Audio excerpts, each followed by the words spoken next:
We're in Joshua chapter 13. Now, Josh, I don't want to do that. Give me something about God. I don't care about these characters, man. Be not thou envious against evil men, neither desire to be with them, for their heart studieth destruction, and their lips talk of mischief. Through wisdom is an house builded, and by understanding it is established, and by knowledge shall the chambers be filled with all precious and pleasant riches. A wise man is strong, yeah. A man of knowledge increaseth strength. For by wise counsel thou shalt make thy war, and in multitude of counselors there is safety, wisdom. What do you want, man? Let me read my Bible, man. GoFundMe? Nobody donated to my GoFundMe.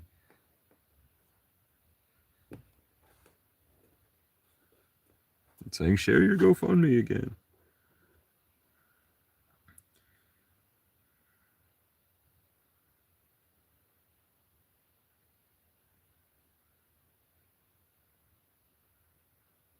The thought of foolishness is sin, and the scorner is an abomination to men.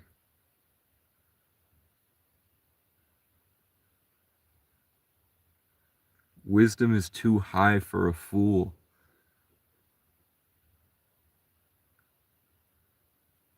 He openeth not his mouth in the gate. Holy crap. For there shall be no reward to the evil man. The candle of the wicked shall be put out. My son, fear thou the Lord and the king, and meddle not with them that are given to change. For their calamity shall rise suddenly, and who knoweth the ruin of them both? I don't know what that means. I'm too tired.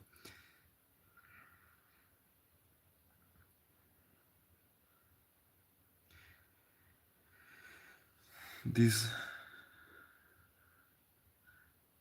things also belong to the wise. It is not good to have respect of persons and judgment. He that saith unto the wicked, Thou art righteous, him shall the people curse, nations shall abhor him.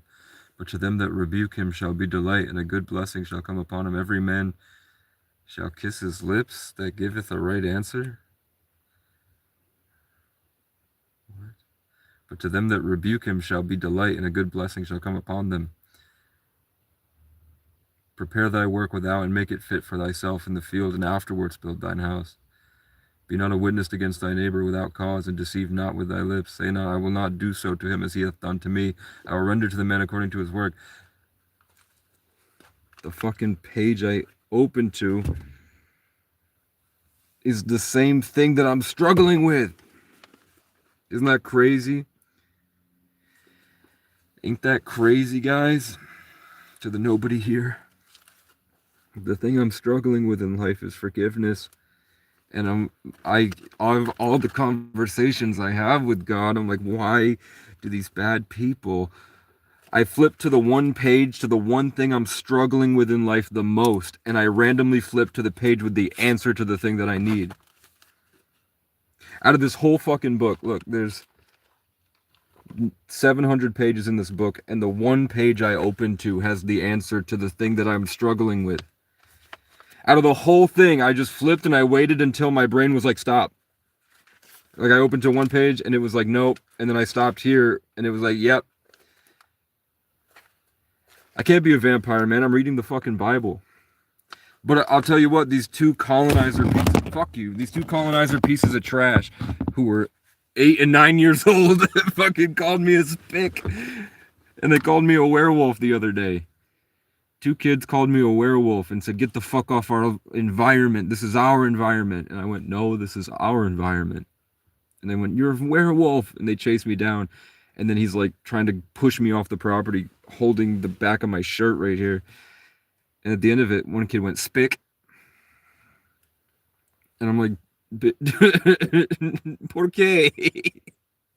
¿Por qué? Tú necesitas...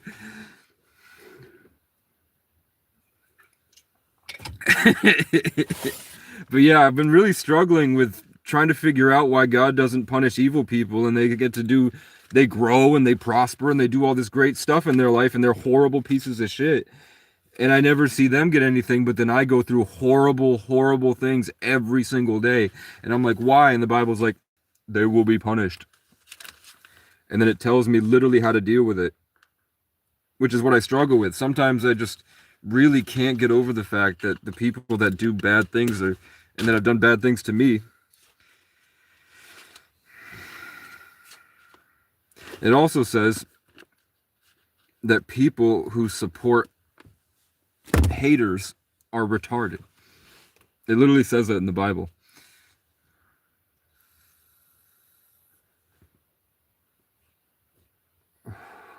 I got pulled over 10 times and wait, let me make sure. I want to give you the right answer, so let me use my super magic to try to remember something that happened 2 days ago. I got pulled over once and they gave me a warning. Then 2 cops tried to pull me over and they decided, nah, let him go. Because I was very, like, I drove by, the cop went to turn. He saw that I had immediately turned to, and parked on the side of the road. Either that cop thought, oh, he's just turning down the road, I'm not going to chase him, he's probably going home. Or he was like, oh, he's chill like that. He already knows. He already knows he's got the headlight out. So if he's that proactive, maybe he's working on it. Then the next day, which was last night, I got pulled over. One guy followed me and then stopped. 20 miles later, I got pulled over. He gave me a warning. Within 30 seconds, that was a statey. The local cop pulled me over. And I just went, yeah, I got pulled over 30 seconds ago. He was like, oh, by a statey. I was like, yeah. He's like, oh, did he give you a warning? And I said, yeah, because I'm going to the place to fix the headlight. And he was like, cool. The first cop wiped my license plate off. Then cops follow me. A statey followed me through a different town. And then when I left town, they stopped. Then I get to a bigger town. Immediately, as soon as I go in, it's just me and a cop. And I'm like, fuck. Turn on another street, me and a cop. Fuck. Turn on another street, me and another cop. Fuck. 3 cops slow down and are like, should we do the headlight thing? I don't know. And then right as I'm leaving, a state trooper pulls in and follows me. And then as soon as I leave the town and it's in the state trooper followed me to the edge of the town. And then once I hit the border to the town, once I was in the state trooper's jurisdiction, they pulled me over. And I guess it was because my plate wasn't visible.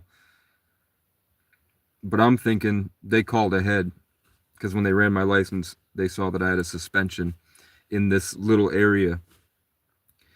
So I think they called ahead. So everyone was aware of what was happening. It's a big town. Really weird coincidence. I happened to follow their path the whole way just to have a state trooper waiting there that followed me at the very end. Knowing that it was like they knew where I was going, and the only way to get across to where I was going was through this little county. So they waited at the right where they knew I had to go, which is worst case scenario. Best case scenario, it's the devil. It's my legal right to follow you, bro. I'm not saying that's bad. I'm just wondering why. Because I have to think it was probably God's warning. Because I got 2 warnings. And I probably should have stopped and been like, okay, they're gonna keep pulling. It's a Friday. They're doing, like, the cops are all active. I know they're road pirates in this area. They're looking for, this is like a lamb screaming to hungry wolves. So I know I should have waited till the morning. But I was like, no, you have to go so that you can get here and then clean your car and then fix your wheel bearing and then fix the headlight and then get all your stuff out and go back so that you can get a gym membership and go to the gym and then you can rest and then you can start work. Because if I can do that this morning, I can get back in the afternoon and I'll be really tired, but I can try to get in and do the onboarding process and talk to the manager and see if I can start on the weekend just to get my life rolling. So I was impatient. I should have been a lazy, slothful man for a little bit and just rested. Everyone calls me a freeloading bum. I can't rest. I've been awake for 2 days now, trying to hunt down opportunities, and I got the opportunities. So I'm here. And the first two cops were chill, but the closer you get to that place where I drove a Dodge Magnum and I had tattoos, short hair, a chain, and Tim boots, smoking Black and Milds, and they just ripped me right out of the car, threw me on the ground, searched me, searched the car, and I'm like, why? And then they show me a picture on Google of just a young man in his 20s. So I should have known I shouldn't go to that place. I'm dumb, man. But really, I'm just tired, and I'm trying my best. Okay, I was told to go to Deuteronomy.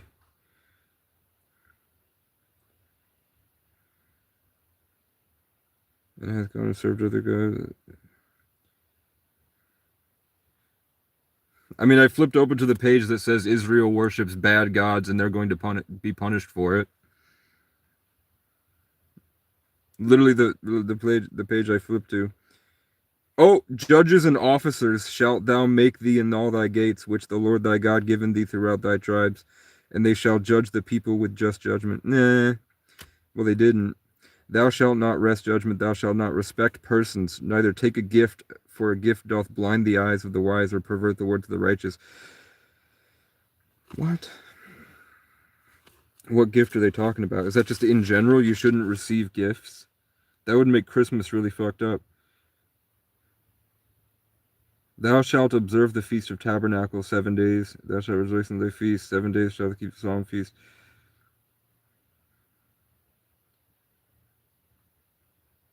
Every man shall give as he is able. Oh, they're talking about giving to God.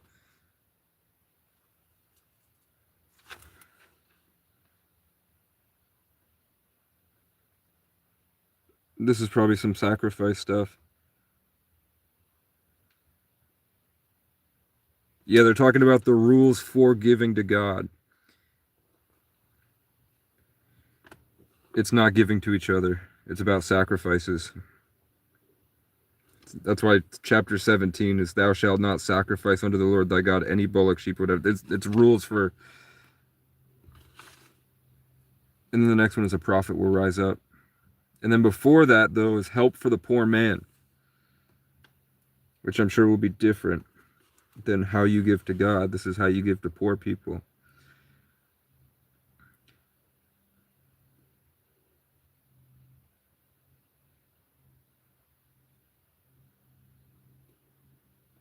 So Deuteronomy 15:4 says that after you've given to the foreigners and the poor, once there's no more poor because you've helped everybody and everybody's good, the Lord shall greatly bless thee in the land which the Lord thy God giveth thee for an inheritance to possess it. Only if thou carefully hearken unto the voice of the Lord thy God, to observe to do all these commandments which I command thee to this day, as he promised thee, and thou shalt lend to many nations. Okay, so it's saying don't take any gifts from other nations. Don't receive tariffs. Don't receive any help from other nations, but help the people and the foreigners in your nation. And give fruitfully to everybody else, but do not take from them.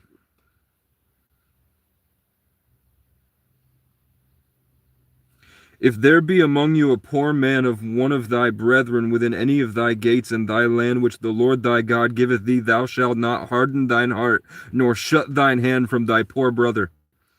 But thou shalt open thine hand wide unto him, and thou shalt certainly lend him sufficient for his need and that which he wanteth.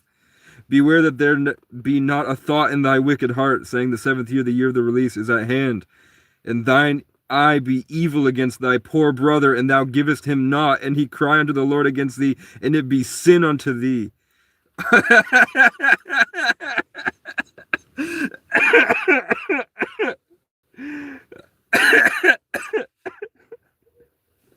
I'm asking God where to flip to, and I flipped to it. And the first one was what I needed to hear with what I struggle with mentally. The next thing was saying that Israel will be punished for following false gods. And then the random page it told me to stop to says it's a sin to not help homeless people. To be hateful towards homeless people and people suffering. It's a sin. punishable by death. The 3 random pages I flipped to. Isn't that crazy? What the hell?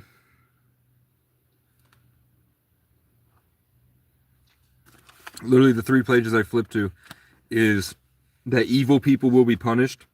Israel, if they worship false gods, God will destroy them.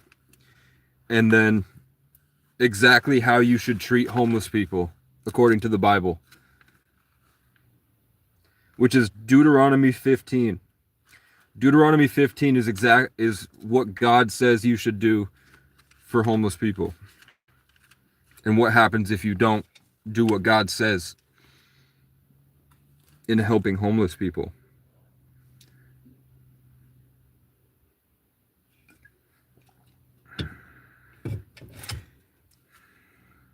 It also says that if you were ever sold a slave, after 7 years, you have to let him go.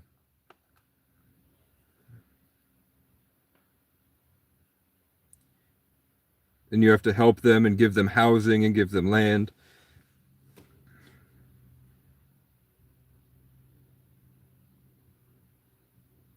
And make him your brother, basically.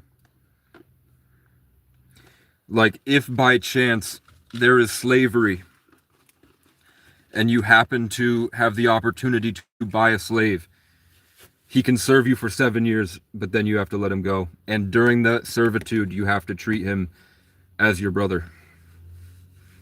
Ever boof DMT? I was born with extra DMT. I'm probably a deity. That's probably why the GOV tries so hard to intervene. I'm gassed up like my great-great-grandmother around these clones of Adam Sandler. So if you need me, I'll be out in public hunting instead of a monocle. Oh, sorry, I've been awake for 2 days. If you need me, I'll be out in public hunting and stunning on demonic, robotic, COVID symbiotic, MK Ultra handlers with supersonic, socio-psychopathic, antifungal cancer scramblers. I was born with the answers.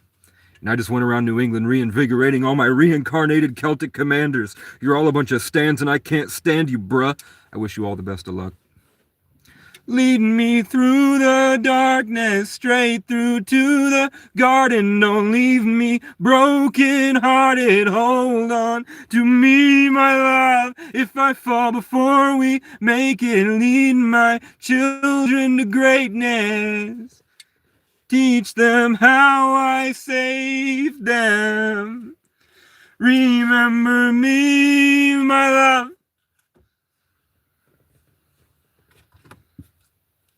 I knew I was destined for the limelight. I get high and fight back when the time's right. There's no way they could take away my mind sight, because I came up off Legos and a light bright, and I could knock a bitch out like a Mike Tyson. So I'll knock a bitch out like a Mike Vick. I got about 1,300 people bumping my shit. Get the fuck off my dick. A man tells a dream.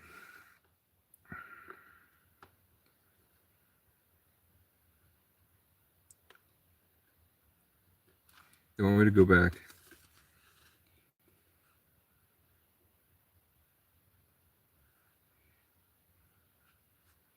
I don't know. It literally says chapter 15 in Deuteronomy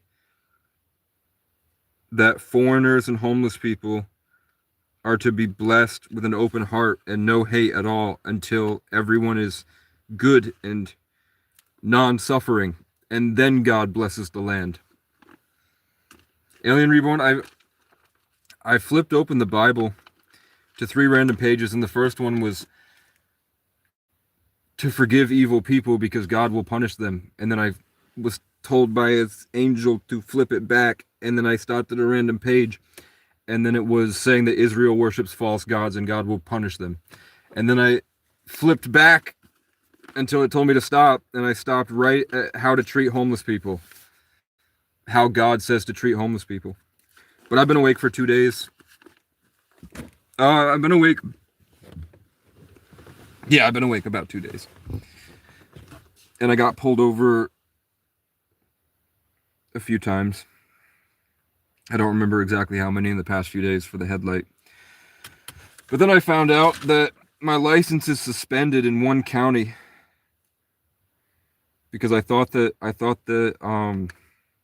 my mail was going to my biological mom, and I thought she said she had paid it, but I guess she didn't. So my license is suspended, so I have to go to court now because this is a misdemeanor. So I have to go to court on the 2nd. And I'm like, how the fuck do I get to court if I'm not allowed to drive to court?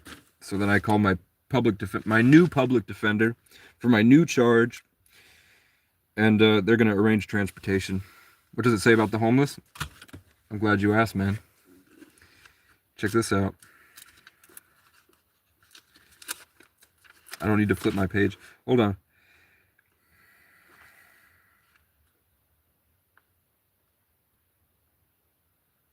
The first thing it says in chapter 15 is that if you had like a deal where you did a favor for somebody and that person was indebted to you, after 7 years you just let it go. If they don't do it, you just let it. You don't hold on to the grudge after 7 years. It's called, and call it the Lord's release.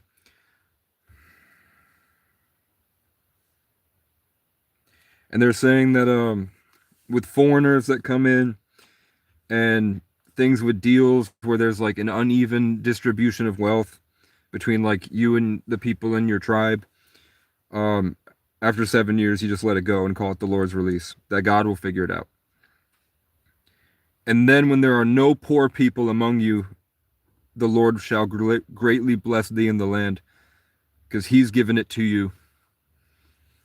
Once you've given to help everybody that is in need, then the Lord will bless the land, because he's given that to you, the same way that he's saying that you should give to other people. I'll read it exactly. Only if thou carefully hearken unto the voice of the Lord thy God to observe to do all these commandments which I commanded thee today. If there be among you a poor man of one of thy brethren, within any of thy gates in thy land which the Lord thy giveth thee, thou shalt not harden thine heart, nor shut thine hand from thy poor brother. But thou shalt open thine hand wide unto him, and thou shalt surely lend him sufficient for his need and that which he wanteth. Beware that there be not a thought in thy wicked heart, saying, the 7th year, the year of the release, is at hand. And thine eye be evil against thy poor brother, and thou givest him not, and he cry unto the Lord against thee, and it be sin unto thee. Thou shalt surely give him, and thine heart shall not be grieved when thou givest unto him, because that for this thing the Lord thy God shall bless thee in all thy works, and in that thou puttest thine hand unto. For the poor shall never cease out of the land. Therefore I command thee, saying, thou shalt open thine hand wide unto thy brother, to thy poor, and to thy needy in thy land. And if thy brother be sold unto thee, and serve thee 6 years, in the 7th year thou shalt let him go free. And when thou sendest him out free from thee, thou shalt not let him go away empty. Thou shalt furnish him liberally out of thy flock, and out of thy floor, and out of thy winepress. Of that wherewith the Lord thy God hath blessed thee, thou shalt give unto him. So he's saying that if you got money, and you take in somebody, you let him go after 7 years, and you let him go as good as you are. Exactly the way that God has blessed you in your life, you will bless this poor person. Because God has given you your life.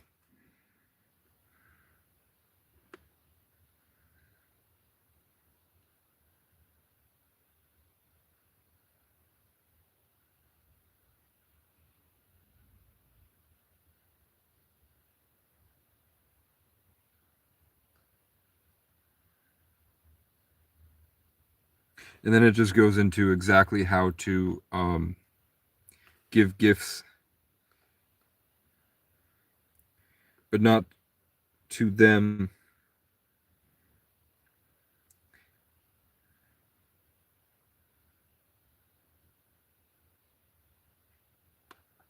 It's actually talking about the right time to eat meat, to be honest.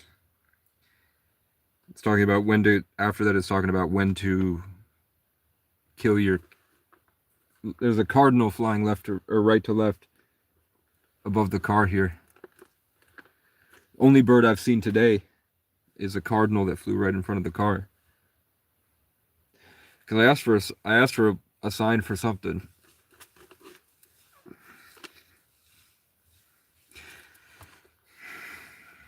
But yeah, basically what God says about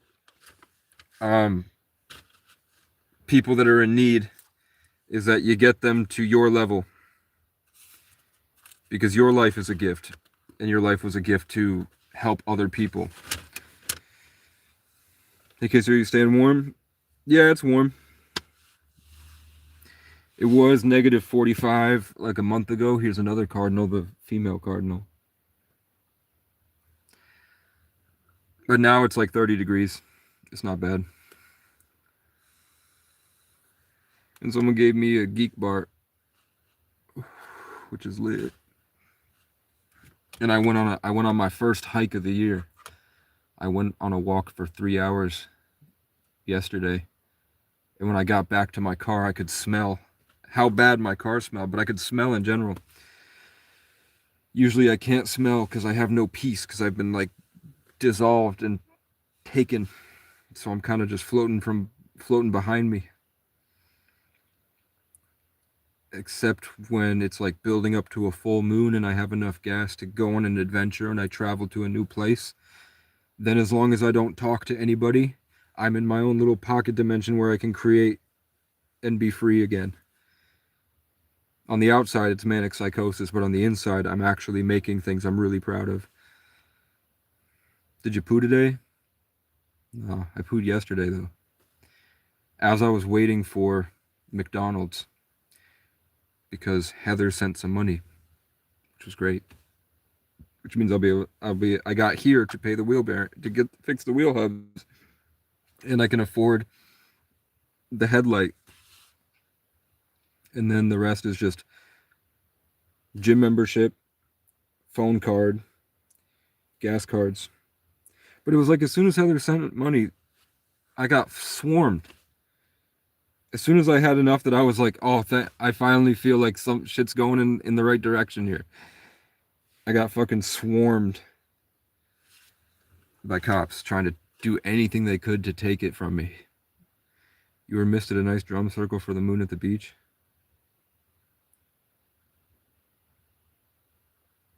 I don't even know. I don't think I'd like it, to be honest.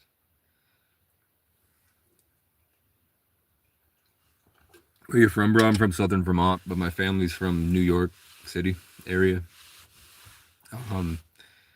It's like, I mean, when I went to where my mom said she was from, and you can see New York City from it. It's not far. It's like 5 miles from New York City. You pooed in New York? Nice place. Yeah, it's not bad.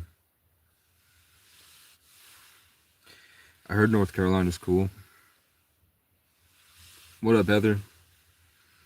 Heather, I opened up my Bible, and the first page on the Bible was talking about that to let all the shit that people did to you go, because they will be punished. The next page I opened up to in the Bible, because I would just go until I felt like I should stop, and then I stopped at saying, if Israel ever worships a false god, God will rot down on them. And then I was told to go to Deuteronomy, and then I stopped at Deuteronomy, and it's help for the poor man. And it's Deuteronomy chapter 15 is exactly what the Bible says about how to help homeless people, how to help poor people. And it just is basically, but thou shalt open thine hand wide unto him, and thou shalt surely lend him sufficient for his need in that which he wanteth. If there be among you a poor man of one of thy brethren within any of thy gates in thy land, which the Lord thy God giveth thee, thou shalt not harden thine heart, nor shut thine hand from thy poor brother. Thou shalt surely give him, and thine heart shall not be grieved when thou givest unto him, because that for this thing the Lord thy God shall bless thee in all thy works. For the poor shall never cease out of this land, therefore I command thee, thou shalt open thine hand wide unto thy brother, to thy poor, to thy needy in thy land. And if thy brother be sold unto thee, or employed, but how employment was back then, which was slavery, after 7 years you let them go, and you let them go not empty. You give and you furnish him of that where the Lord has blessed thee, thou shalt give unto him. So wherever you're at in life, when you have an employer, you have, at this point, this is talking about taking in a poor man. If you take in a poor man, you get him to your level. he better be at your level when he goes. It also says to hate them is a sin punishable by death. To hate poor people because God says you're poor.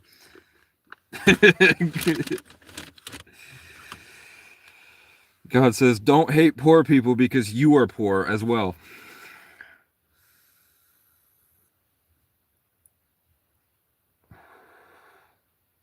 No, the Bible says if that were to happen. Like the Bible says, unfortunately, it's happening. But if it happens, this is what you do. And it says, it doesn't say slavery, it doesn't say all this. It says treat him as your equal for 6 years and then let him go as your equal at the same level of finances and skills that you have. Teach him all of your skills, get him to your level of finances so that you're equal, and then you let them go at the 7th year if at any point someone is sold to you. You treat him as an equal and you get him to your level as a brother, and then you let him go with your skills, knowledge, and like your level of finances.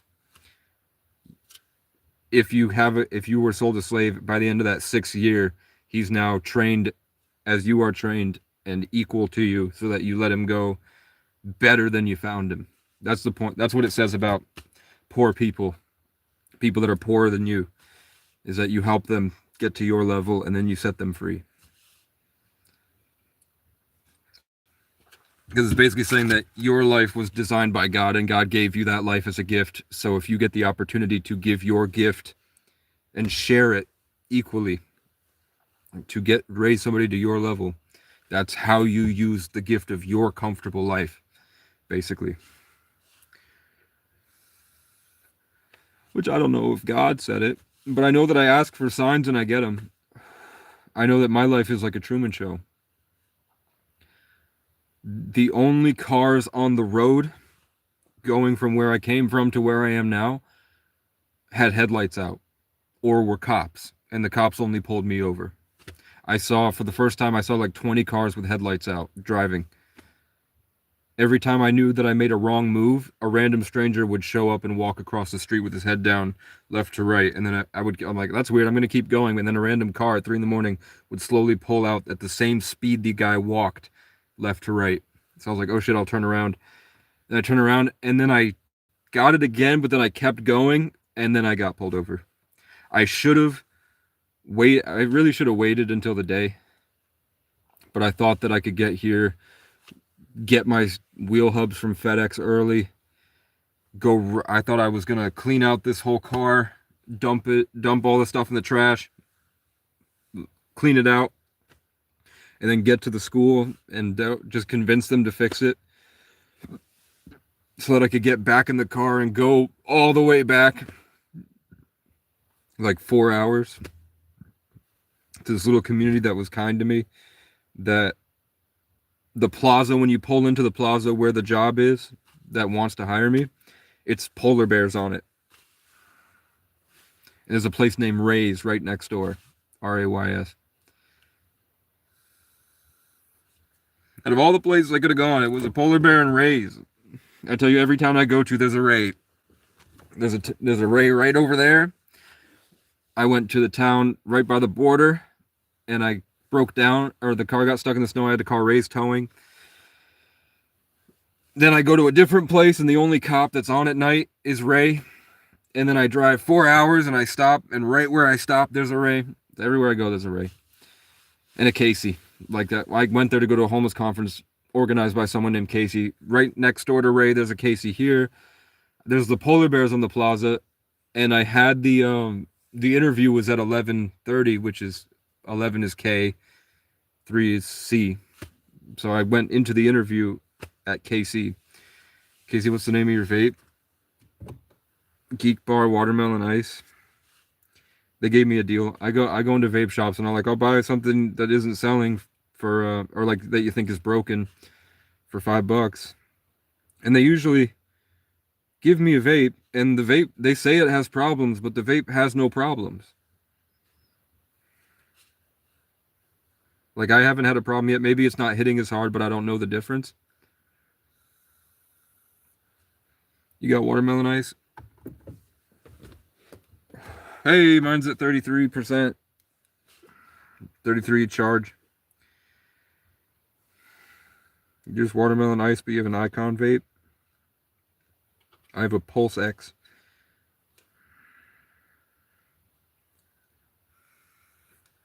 I have nicotine poisoning, probably. Yeah, I've been awake for I don't know how long. If I can find a place, I try to sleep. But I only sleep for a few hours. So it's been like probably a week straight of like 4 hours of sleep every few days. Icon weed, no weed. I gotta piss, man. Hey, I did my food stamp interview, so I'm back on food stamps tomorrow. Cause I found out. I told you the state's pretty hateful towards homeless people. So, and a lot of people, they see some of these jobs because there's not a lot of jobs here. So a lot of people take on jobs like government jobs where they're behind a desk, like bureaucratic stuff, but they don't necessarily align with the values of the program. Like I had a 106 fever and I was free. It was negative 65 wind chill, and I was freezing to death outside of a program, and I'd gotten kicked out of the motel because I had a 106 fever and I was throwing my tissues in the trash, and you're supposed to empty the trash at night. So she stormed in, looked at the trash, and was upset that there were tissues in the trash because you're supposed to bring it out. But I was like, I have a 106 fever. I'm delusional. I've just been sleeping.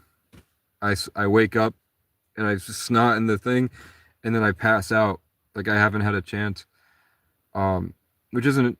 That's what I told her. Wasn't entirely true. I could have gone. I could have when I was live, when I would do the YouTube lives. I could have gone out and did it, but I thought because it. I thought if I pushed it down, I could have been more proactive about it. It is my bad. But it's just tissues in the trash, man. You know, it's not worth throwing the guy out in negative 65 for that. Especially when I did have a 106-degree fever when I got there. But either way, they kicked me out, and I went to try to survive behind the homeless program, which is like, it's not like you go there and warm up or anything. It's like, for me, they would put like orange juices and stuff on a tray, and they would slide the tray out the door like a stray animal. They wouldn't let me in. I'd have to get the secretary, because she was nice. She would let me in. And you're supposed to be able to go in there, but they just wouldn't let me. And then I went back in once I got the car, and they were pissed. I saw the girl that let me die. She let me die there, and then she called the police to remove the body. And it turns out I'm a fighter, so I was alive. She was peering it like this. And then when I looked at her, you want to know how people do in general? You haven't had in almost 30 years? What? Let me put all messages on. What do you do? When I had sex last time. You haven't had sex in almost 30 years? Are you fat? Pound of fat's 3,500 calories. Walking a mile is 100 calories. If you walk 35 miles, it's a pound of fat. You walk 10 miles on the track and you suffer. Every 3 days, you burn a pound of fat. Plus more if you cut sugar, cut soda, drink water, eat chicken and eggs only. And it'll suck and you'll feel like crap, but then you'll feel really good for a while, and then you just sort of come back up from it. And then you look nicer, you feel better, and then you just commit to it. And then that's the bare minimum. If you're trying to get laid, that's bare minimum. Build that foundation first and then come back to me. And we can get you the skills to get you laid after 30 years, man. If that's, I used to do pickup artistry, and I became a sex addict, and then I got a brain injury, and then I wasn't able to speak or think. So, and then lots and lots of trauma. Are you homeless? I've been homeless since I was 13 years old, man. I don't want to pay rent. Going into a box like that feels like a jail cell to me. It feels like prison. I don't like the idea of going into a box, an electrical box full of people like that. It just feels like jail. I'd rather suffer like this and figure it out and learn all these cool ways to do it. And it just, you know, the most, the best, the person, like 90% of the world sees Jesus as the perfect man. And he was a traveling homeless guy. You will try anything to get laid. I mean, you can just buy it. If it's really that important to you, you can just buy it. But I don't suggest it. I suggest looking at the mirror and being like, would you fuck you? Yeah, 90% of the world believes in that they speak to a creator, like a prime creator, that speaks back to them. So usually when you talk to like even like natives and like Aboriginal people that assimilated into colonial society, even they're like, I wouldn't, after reading the Bible, I still am on the fence on whether he was actually real or not, or whether it's propaganda.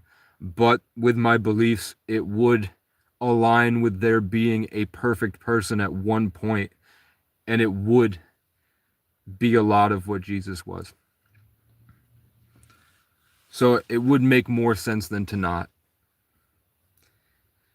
have some form of perfection. I haven't read the whole Bible though.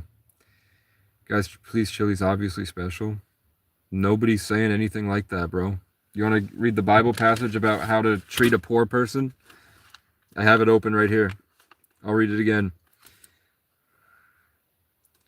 Only if thou carefully hearken unto the voice of the Lord thy God to observe and do all these commandments which I command thee to this day. For the Lord thy God blesseth thee, as he promised thee, and thou shalt lend unto many nations, but thou shalt not borrow, thou shalt not reign over many nations, but thou shalt not reign over thee.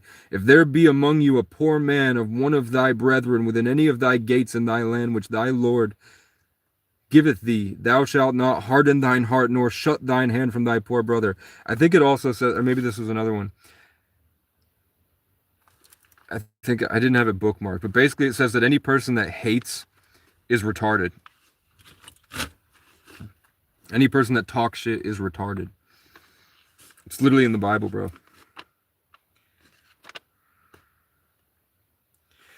I flipped right back open to it.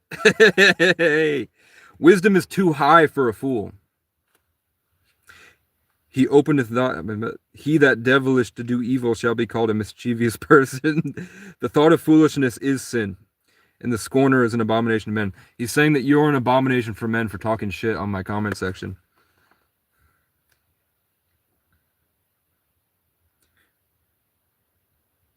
And it says if I want to, I can kill you for that.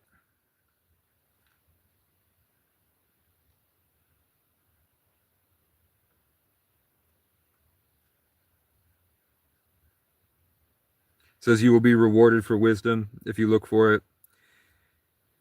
And it says don't hang out with comment section haters. But also, when they fall or stumble, don't be happy about it.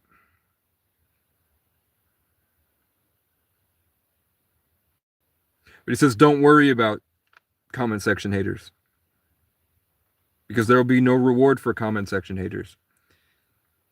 The candle of them will be put out.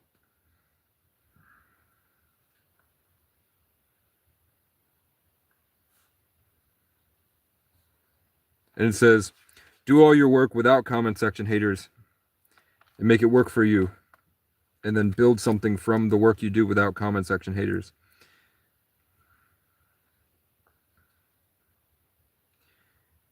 It also says, be not a witness against thy neighbor. It also says, do not match energy. Literally, Proverbs 29 says, fuck around and do not believe and fuck around and find out. Say not, I will do so to him as he hath done to me. I will render to the man according to his work. In the Bible, it literally says, fuck around and find out is bullshit. So in everything, do to others what you would have them do to you. Well, it says the complete opposite here, which kind of sucks.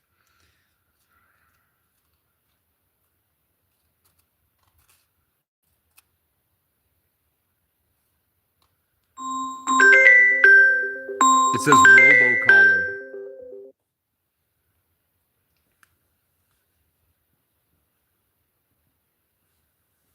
Yo, should we give Riot Brady the spiel about how an ancient Saturn worshipping cult built the white race to be programmed, cut off from spirit, cut off from the environment and nature and God, to serve as lemmings, to accumulate them resources? And we've just had generations of their programming because all his mind destroyed their epigenetics.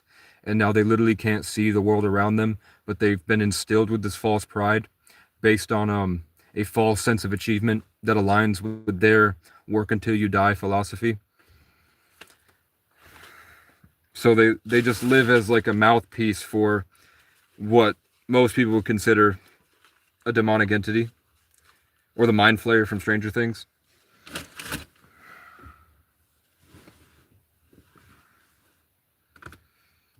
So that's why you kind of dwell in negativity to feed an addiction to the same stimulation in your brain that heroin gives you.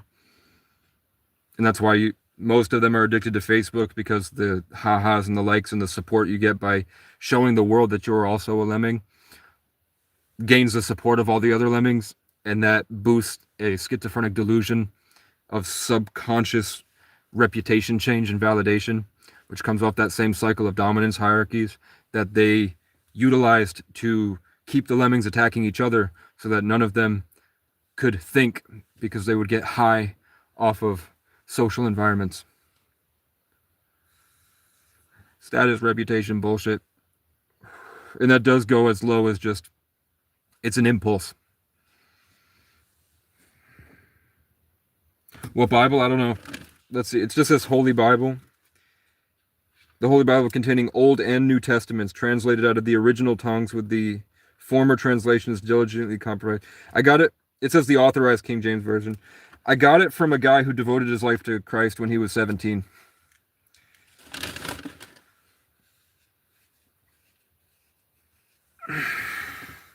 Yep. So you can see Riot Brady is disintegrating.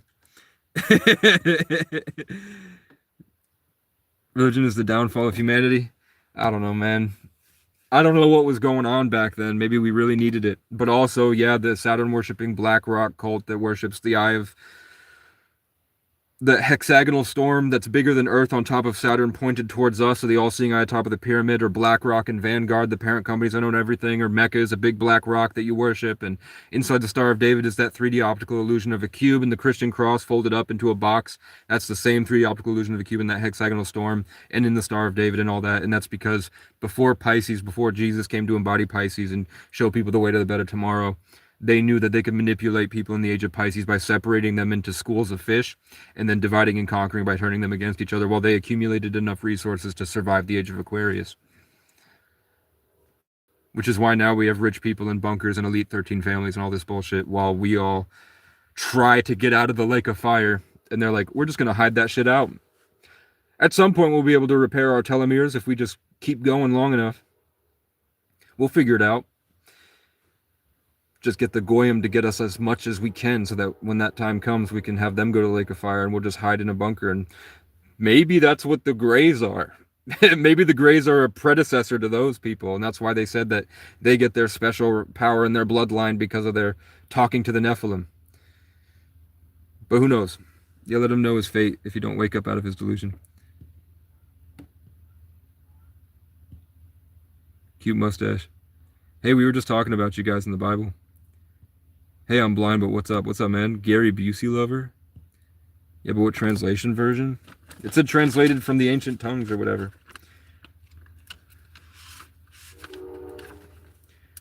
The Holy Bible, it says Thomas Nelson on it. Red letter edition, Authorized King James Version. So isn't it like Matthew 18? You know you have a legit Bible because the compromised Bibles hide fasting from you so that you don't get rid of the parasites that swim up into your brain and piss and shit when they want you to eat, so you get trauma reactions and suffering and aggression and dominance hierarchies and bullshit. And like, it's hard to find a Bible that isn't compromised by capitalism to profit, to monopolize religion, to make you a good worker. What's up, Sendo? KGV. Austin 316 is your favorite verse. Smoking, calling me a tard. Bro, we don't care. Actually, I somehow think my stomach looks masculine, but it's probably not healthy. I don't know, man. I think you got a lot of other stuff to focus on.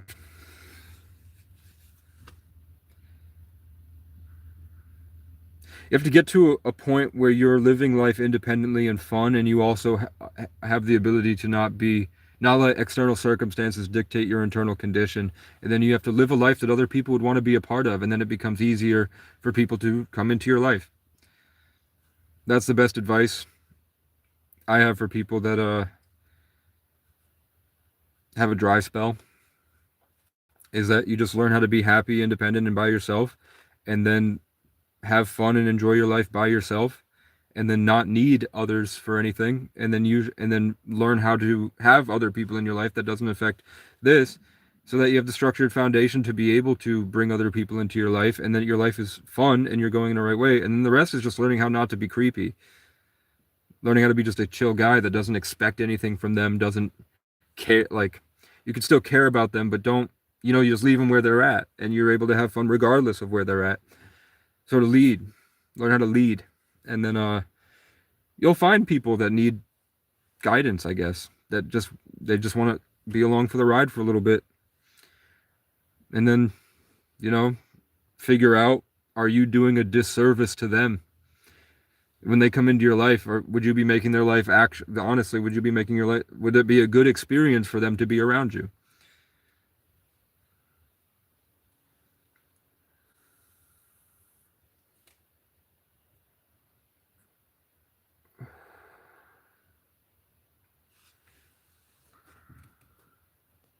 Yeah, I also do numerology readings, and I do tarot, and I don't do tarot.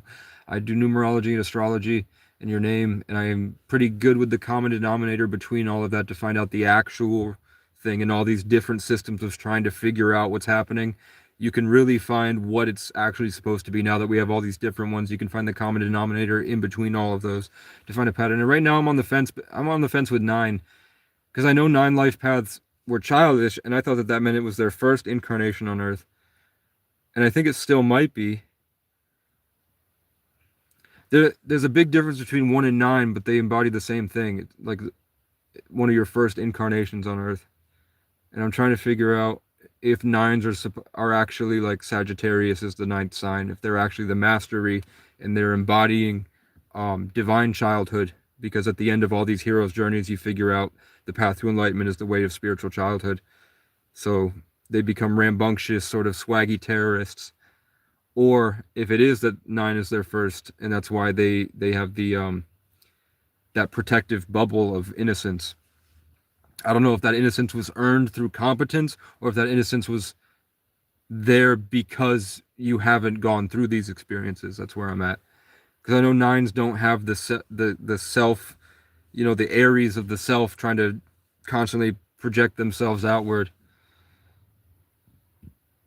Nines don't have that sort of like fiery ego, that intrinsic selfishness of the ones. Nines don't have that, but they have the same childish nature.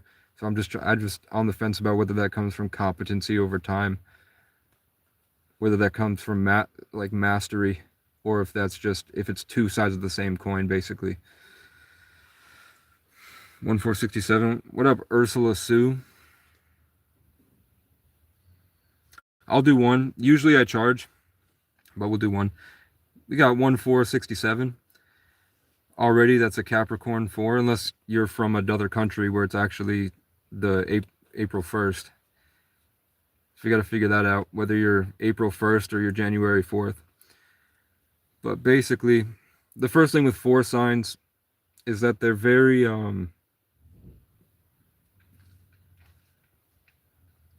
OCD, meticulous. Um, they make good managers for it, but most times they tend to, instead of focusing on building themselves and making their life better, they tend to put that 4 into others, which can be really oppressive and really exerting their will in the wrong place. Once you've mastered the self and you've learned how to make it better without expectation and not micromanage other people's lives. Um, and fours also become very selfish because they think that over those skills and that meticulousness, that develops into a meticulously crafted sense of self and philosophy and all this stuff, which makes it very hard to see other perspectives correctly because of your incessant need to micromanage. So there are really good positives about being a good manager and being orderly and being structured and disciplined. Um, if you're a 1-4, you're a Capricorn. So Capricorns are already disciplined, structure, growth over consistency, but unhealed, can be very power hungry, selfish, um, really kind of stuck in their own my way or the highway. Um, and those people tend to not make as much progress as they think that they're making, and it's usually always at the detriment of others because Capricorn governs government, and Capricorn governs management of resources. Like Taurus is growing the plants, Virgo is utilizing what's grown with tools and learning and mastery over the tools, using stuff, and then Capricorn is at the highest level managing societies. That's why they tend to be the power, whatever. A healthy Capricorn is somebody that's excited to up the mountain every day and usually is building something bigger than themselves and don't not for selfish reasons. They've gotten over this need for power and they're now building something greater than themselves. Unhealed Capricorns, it's all about obtaining resources and status and wealth to make themselves to put themselves higher up on the mountain. Healed Capricorns just like climbing the mountain, if that makes sense. So you already have the Capricorn in the 4, indicative of those management skills and the meticulous, orderly. It would make you a tough mom, man. It'd make you a strict. It'd be strict. You'd be a strict mom. But what I always find in these readings is that there's always a stark contrast. She's a fire horse, so this is your year. Whatever your big dream, this is the year you bear fruit. You're in your element this year. Fire horses are bold, aggressive, but also caring, stoic. Let's do your life path. 1967. 5, 6, 15, 21, 28. It's wealth. 20 life paths are wealth. Seems like you were supposed to be very, very rich. That's like the richest energy I've seen. But it's you get there through hard work. It's a tough mountain to climb, but it's at the end of your life you'll see it was very like I would assume that you had a lot of resources throughout your life that you always took a lot of time to manage and sort of were bossy, I guess. Bossy. You probably had to parent your parents. You probably strove for manager positions and got manager positions. I wouldn't say that usually Capricorns don't end up in restaurant businesses, but if you didn't have access to landscape companies or something outside, they usually go into restaurant businesses, but they prefer to be outside, depending on your moon. Depending on your moon and your Mars and your rising. Because your Mars is how you express a forward movement. Your Mercury is just how you think. And your moon is your emotions, how you process emotions when you're alone. Like if you're driving in the car by yourself, all the shit that's going on while you're driving in the car by yourself, all that shit, the style and the colors and the density of it and the theme of how it goes through and what you think about, that's your moon, Mercury and Mars. But when your sun sign is just like your day job. It's what you, like if you look back on your life and you're like, what do I do in my day?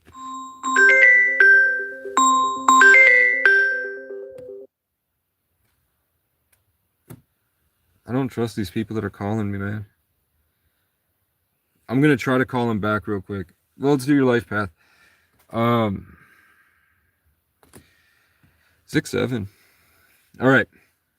5, 6, 15, 21. Okay, 28. 28 also reduces to a 1. Your one life path. That's lonely. It's independent. It's just getting up every single day, and you must have some type of Aquarius, Scorpio, or Sagittarius, maybe Virgo. You have to, or else that's just putting the whole world on your shoulders and just walking, and you don't feel anything. You gotta have some Aquarius in there somewhere. It might be in the 11. You might have a 11th house placements. Okay, I'm getting called twice. I should answer. What up? I got a call from Economic Services that said that the worker um, went ahead and talked to the supervisor and got me a year of food stamps, so I don't have to worry about a work requirement or anything. I'll have food stamps set in stone for a year, which is kind of impossible to do right now because they have the work requirement. But I told them the story and what I'm trying to do for the homeless community, and then why I'm homeless, like the brain injury and police brutalities and stuff. And she got me food stamps for a year. Speaking some real truth with the numbers. Yeah, it's just people have been trying to figure it out for a long time. And there's a bunch of different ways, like Bazi, Vedic, um, Sidereal, Western. The Celts have one. Numerology, the Masons have one, which comes from Kabbalah, which is predates Christianity. So if you just look in the common denominator between that plus everything I've seen from life, usually I can figure out that, and then I just offer up all my GoFundMe, PayPal, Venmo, Chime for gas money or for car payments. Strength is simplicity and sanity restored.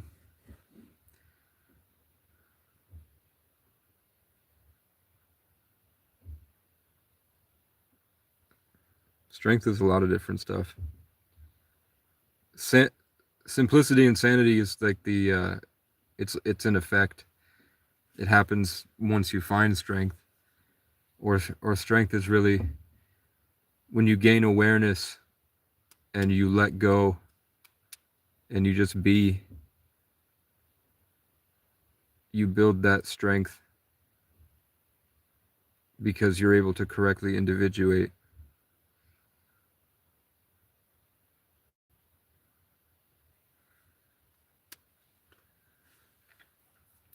Be a one life path. You're a one life path fire horse Capricorn, man. If that doesn't show you that there's the same exact thing in all three, I don't know what. And then Ursula means a bear, right? Doesn't Ursa means bear? The root Urs means bear.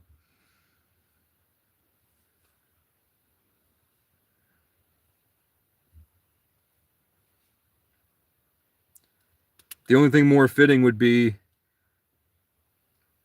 well, I would say an ox, but oxes are, cattle where people sort of whip them and push them around.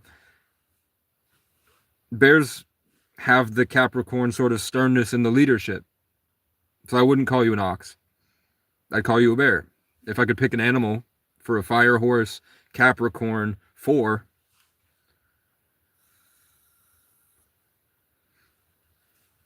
can't really think of anything else that fits better than a bear off the top of my head. You could say like you can't pick a lion, you can't pick a big cat, you can't pick a dog, um, because they move too fast and they move in too many different directions. The bear's slow and methodical and forward. So you were created with that strength. Talking about strength, you're given that strength. Uncle Bearheart.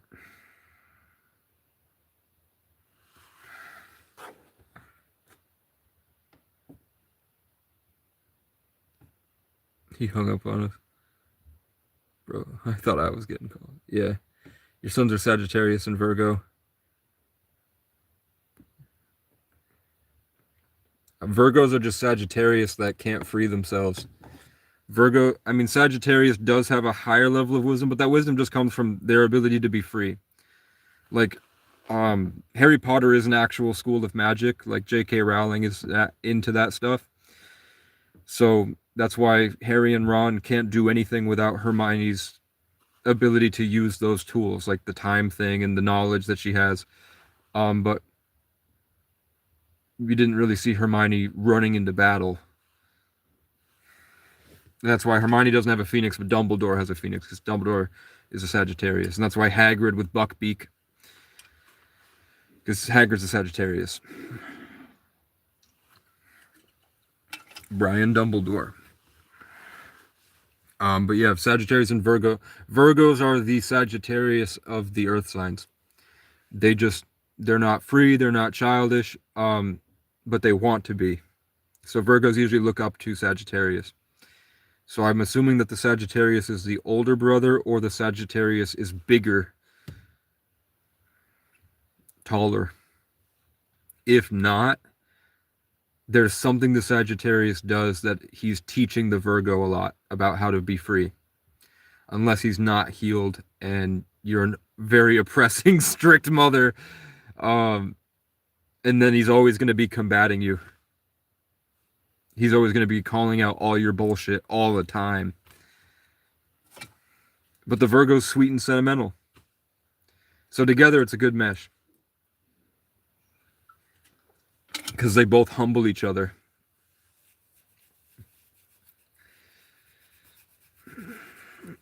And then Virgos become the leader with the wisdom of the Sagittarius, because the Sagittarius tells them, shows them, but then the Sagittarius burns out and fails, and then the Virgo picks up and is able to hold on to the teachings of the Sagittarius, but methodically keep themselves afloat and keep themselves going.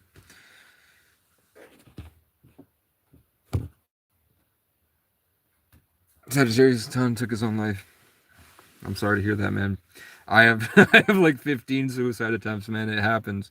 My little brother's a Sagittarius. Same thing. He's now passed, and I'm not totally sure what happened, but he woke up and said, God said, or he woke up one morning and said, they're coming to kill me. So they put him in for psychosis, and then he died leaving the hospital on the steps.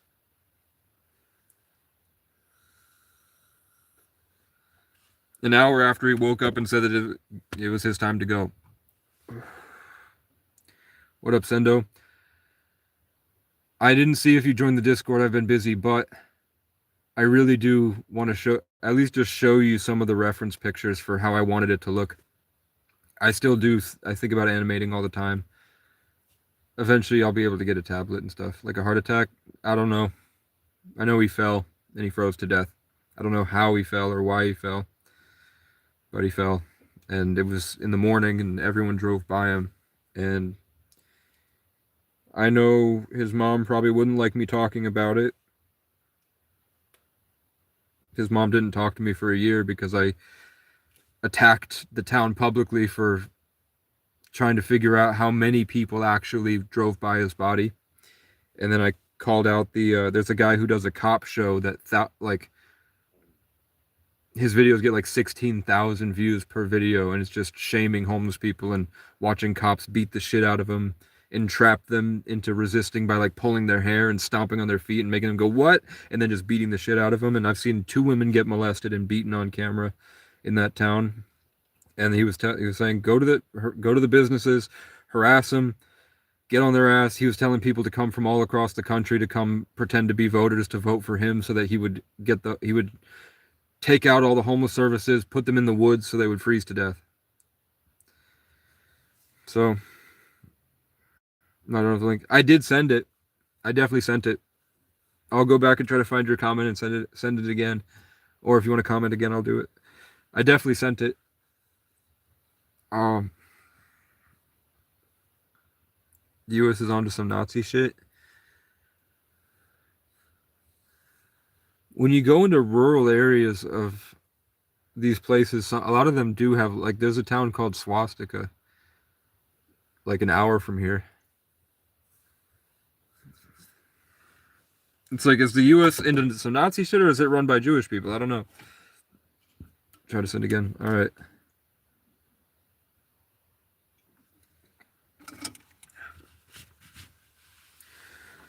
Your son was in a holding cell.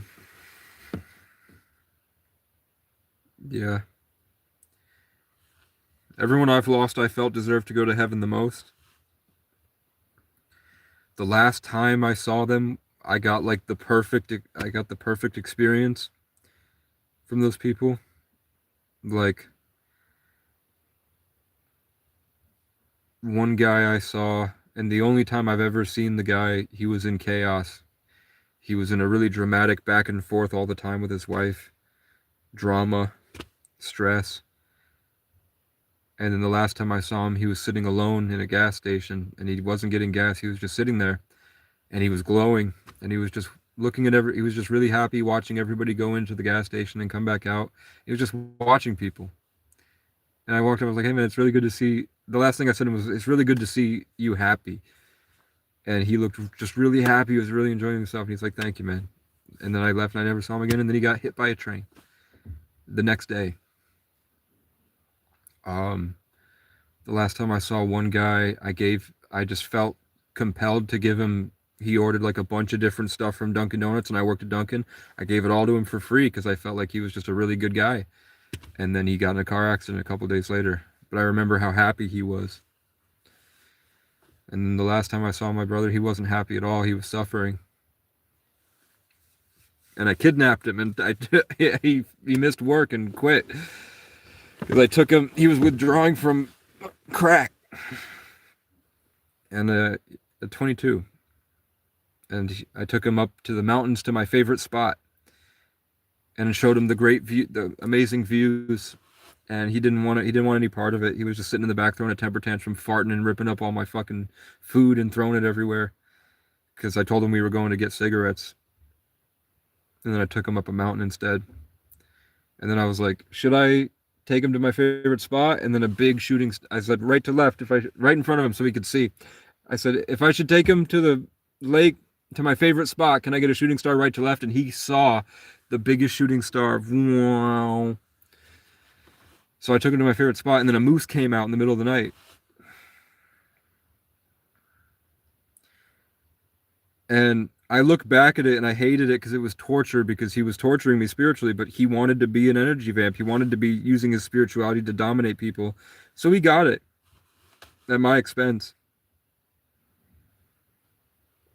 And then I picked him up the next day and I took him to, we just drove down this back road and found this lake, and there was this big island in the middle of the lake, and I tried swimming out there with him, and he wouldn't do it unless it was his way. So he didn't like that I was ahead of him when we were swimming, so he turned around, and then because I loved him, so when he would want to take the energy, I didn't fight back. But then I felt really cold and drained and empty, and I couldn't think and couldn't speak because he was an energy vamp. So then I just went back and we both laid on the ground, and he was trying to wrestle me for the anointing by God. And I fought it back and I got it back. And then he kind of turned away and was just kind of shaking like I was shaking. And I was like, well, I don't know. Should I bless him with the energy? And then he got the energy and started like singing whatever, but he was whacked out. But he knew spiritually that I had given him a connection to God, and he started making songs with it. And then I was like, well, I don't like how that feels. That seems kind of crazy and sick and disgusting, man. So I turned around, and then he ran up next to me and was just standing there trying to take it back from me, and I didn't let him. I just left him there. But I think one of the last things I said to him, I told him that I told everybody at the homeless shelter that this guy was giving him crack, and he's like, that was not your business. That wasn't your place to say anything. You should have mind your own fucking business. And I said, the truth is a golden light that when I say it makes communities better. And he didn't say anything. And then I left him there so he could see how he had treated me and then how it would be when he was alone. And then he went, as a Sagittarius, he fucking phoenixed. And then he charged right back to my car, got in the car, slammed the door, and he didn't say anything. He was trying to hold it over me. but there was this amazing lake house that nobody was at, and it was red, like it was our favorite color, and it had a porch, and I was like, I should go sit with him on the porch, but I was like, I'm kind of fucking done with him right now. But there was an instance because we both had sort of like psychedelics, and then long periods of isolation made us hard to socialize. But we're given gifts of creativity, which made it impossible because now we have to create everything all the time. Sagittarius. And then two old people showed up, this old couple, and we both took turns trying to talk to him, and it didn't work well. And then never saw him again. Actually, I saw him a month later because someone else had given me a ride, and he was taking me through. It was a guy named Gary, and my dad's name is Gary, and I met him next to the property that my dad used to own. I met this guy named Gary, where my dad Gary used to own a property, and then he took me in his truck, and we drove all the way down to a place that he needed to run errands, and he was running errands at a place called Gary's Supply. But I don't know if it was. I don't think he owned it. Maybe he did. He did. Now that I'm thinking about it, he did ask if there was anything I liked that I might want, but it was like power tools and nothing I could really use. Maybe he would have given me a four. Maybe I could go back. But on the way, right in the center of town, after everything I tried to do for him, the last time I ever saw him, he was very happy, waddling down. He was tall, but he was like a bit. I always saw him as like, I think in a past life he was a giant sloth. Because I was like, is that a? I thought he was an ogre, but then I looked into it and I was like, no, that's fur.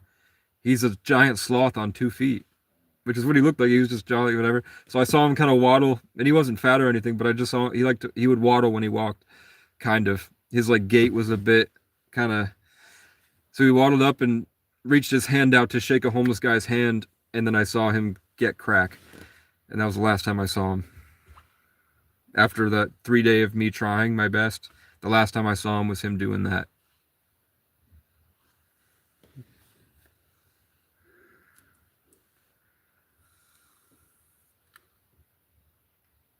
What are we talking about today? I was doing some life path readings. I was doing some astrology, numerology, and your name and how you're literally created. You were created from the infinite, and then telling people why they were created, and giving them kind of an insight into themselves and good things and bad things and their life purpose and things that um, maybe need to be changed, or little tips and tricks to maneuvering their life to make it better. And then I just throw my donation link at the end of it and see it doesn't.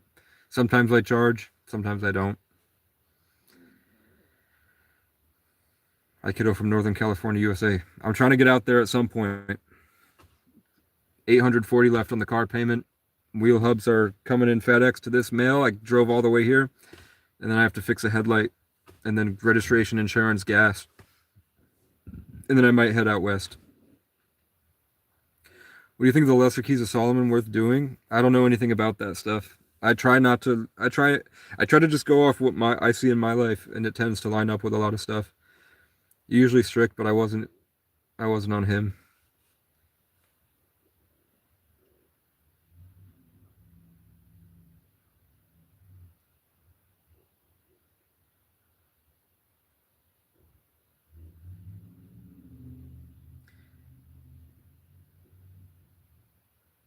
Yeah, rules and regulations and stuff does help, but basically, if you gave him a foundation to roam and adventure, and you had a stable place to be like a returning point between his adventures, that's the best you could do, man. He's gonna go off on his righteous journeys, whatever he thinks is righteous at the time. He's gonna go off on those righteous journeys and adventures. But as long as you had the castle for him or whatever that he could always come back to, it's the best you could do, man. Can't confine a Sagittarius. Even if you pave the trail for him to go on the bike, he'd go off in the mountains anyway.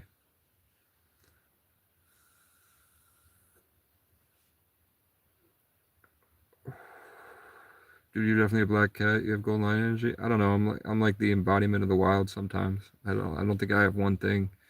I think that I'm just like an amalgamate of whatever the forest is pumping out sometimes. But I guess like a probably a black panther, polar bear, firehawk, golden eagle. If I could choose, and I've only had black cats. Come out to Cali, bro. You're a gem to humanity. I'd go right to Muscle Beach. I'd work out. I'd wander around Venice Beach. I mean, I literally just I glance over at these people, like whatever they're doing, and there's something about the energy, even if they're not looking at me, their head goes down like this, and I don't know, you know, and they start doing the dominance games and bullshit, like you heard him cough, where he looked at me and went, spit at me. You've been to your site before. You are strongly gifted. I think I just am autistic and I persevered. I didn't let the world take it from me, which took pretty much everything else. You know what I'm saying? Um, Sandra, I gotta know the year. I gotta know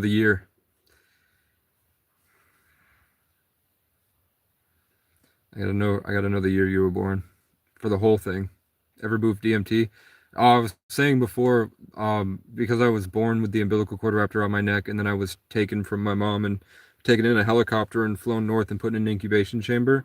They're saying that, and also that I lived pretty much in complete isolation for most of my childhood, that I didn't really have a boundary between dreams and reality, where I could just wake up and be by myself, and I didn't really have any challenges to hinder that.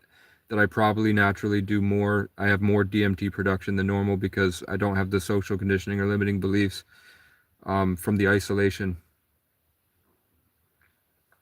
Definitely trauma has taken that in a lot of ways, taken my ability to think. Um, but yeah, I think I produce extra. So you naturally, yeah. I've learned to, like, at this point, trauma has fucked it up, and I've probably killed a lot of my brain cells by constantly vaping. But when I free it, which usually now with the trauma and stuff, I can only free it when I'm driving. Like if I go on long trips and I'm rested and I take a hit of this, get a little bit anxious, which triggers and then I take caffeine, which then I can start to like mold back into myself, and then I get the DMT trips. But usually, like, I mean, yesterday I closed my eyes, and when I closed my eyes, I saw an entity come in, and the entity was showing me all the roads I went down, and it was stripping it down to the bare codes, and it looked like synthwave, and it told me that I wasn't even driving anywhere spiritually. I was just driving in place, and it was all being projected in front of me. Sometimes there will be these negative entities that try to attach people to me, and then I have to learn boundaries, and if I don't, I end up just struggling to be able. It's like the world doesn't want me to exist. The world really tries to make me not able to use my mind at all. And it could be parasites, it could be mental illness, it could be a bunch of stuff, but either way, it's really hard. But I keep going, and I figured this stuff out. How old are you when you met your first boyfriend, brother? In the Bible, it says that haters deserve death because they're retarded. It literally says in the Bible. Let's see if I kept the page open.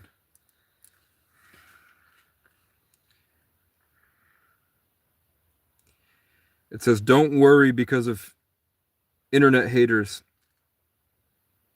for there will be no reward for internet haters. The candle of the wicked shall be put out." It's saying you will be spiritually dead for your addiction to the schizophrenic delusion of social dominance.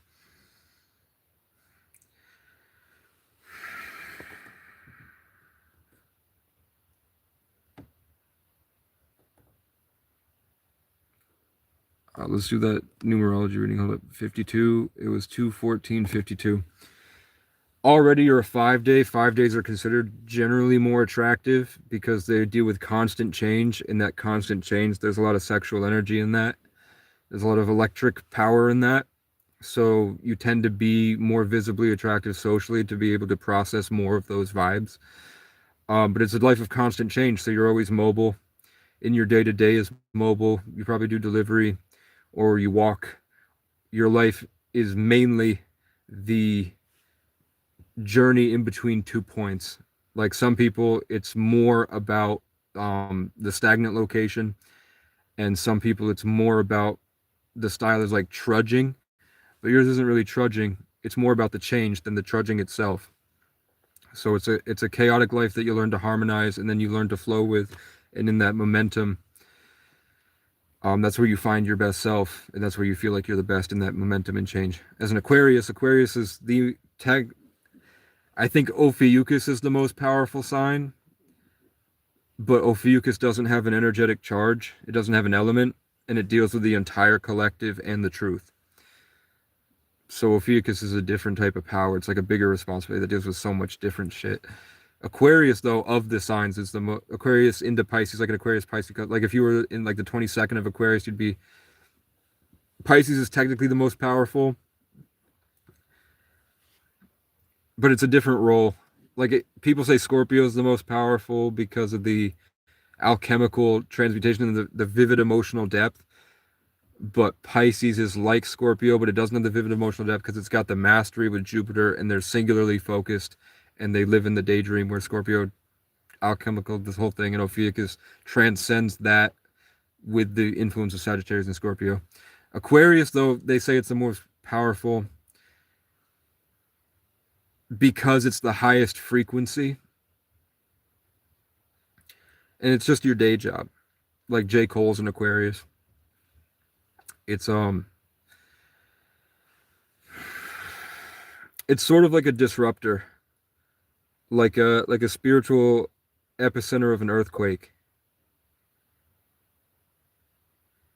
Aquarius isn't just air, it's fire, water, and air together, which is why it seems powerful, but usually the Aquarius's role doesn't have the power in it. It's more just about the destruction and the disruption and rebellion because you're channeling the highest vibrational energies in your day to day. So that constant change helps the Aquarius because it energizes the air, it energizes the elements. Because Aquarius is such a chaotic sign, that five with the Aquarius together makes it so your life is manageable, but it's powerful. You're going to need a creative outlet or you'll go psycho delusions all the time. Um, you need to find a way to channel that righteousness into something that's creative. But mainly Aquarians are really healed. Aquarians disrupt the social norm in a way that allows for higher vibrational energies to come through in their daily life. How that happens is your moon, Mars, Mercury, Uranus, Neptune, Jupiter, Saturn, all that. Like Mercury is how you think, Jupiter is how you expand and grow. Saturn is how you're disciplined and how you are affected karmically, how you're punished. Um, Mars is your aggression and the forward moving force. Neptune is how you dream. Aquarians usually have strong. Your Aquarians are usually all whatever your supporting element is.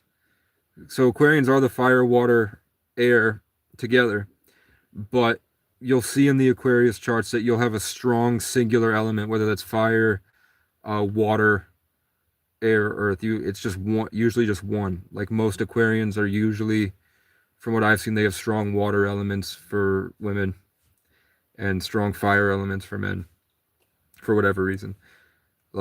I'm pretty much all Aquarius. I'm a Sagittarius, Sun, Mercury, Pluto in the eighth house of Scorpio, which in the other, that's just in Western. And the other ones, I'm an Ophiuchus, which is right in between both of those. That is both of those at the same time, with no elemental charge at all. No, it's just raw ether that processes the collective all together. The ancient tree, which is why my name is Casey.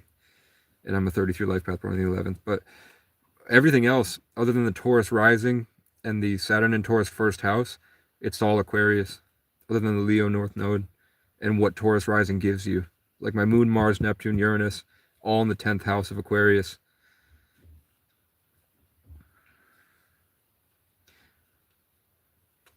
It's tough. Aquarius is tough because no one understands you.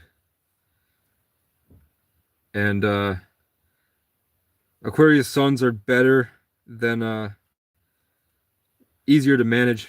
Can get really narcissistic though, because they develop this sense of being better than everything because that helps them cope with the energies.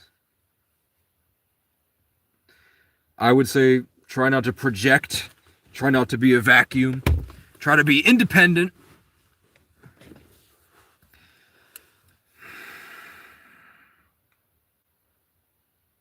And the more you learn about your natural sense of peace in isolation and raising your frequency and just holding that there, eventually you become a protective, safe place for everything around you because Aquarius is all about unity in the disciplined unity, basically, in the destruction of false truths.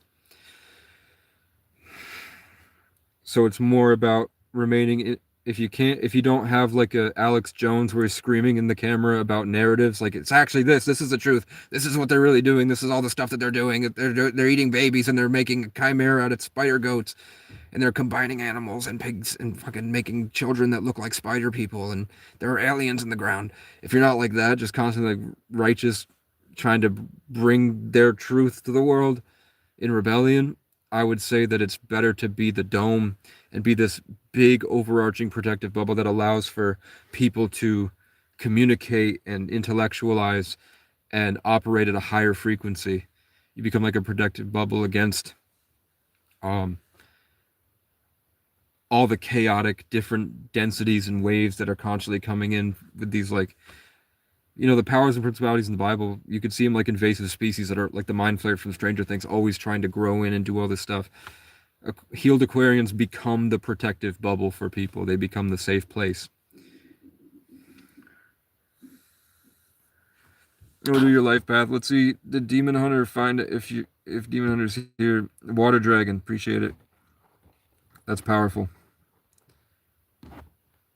Water dragons are emotional. That water element. Dragons are cunning. It often gets in the way. This really superior focus, and it's just ancient wisdom. It's evident of an old soul. Let's see if you're an 11 life path. 52, so 2, 14, 52, 7, 8, 17, 23, 25, you're a 7.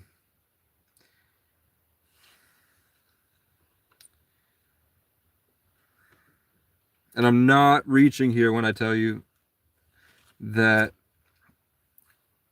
my one Aquarius friend that I grew up with has the 7 energy.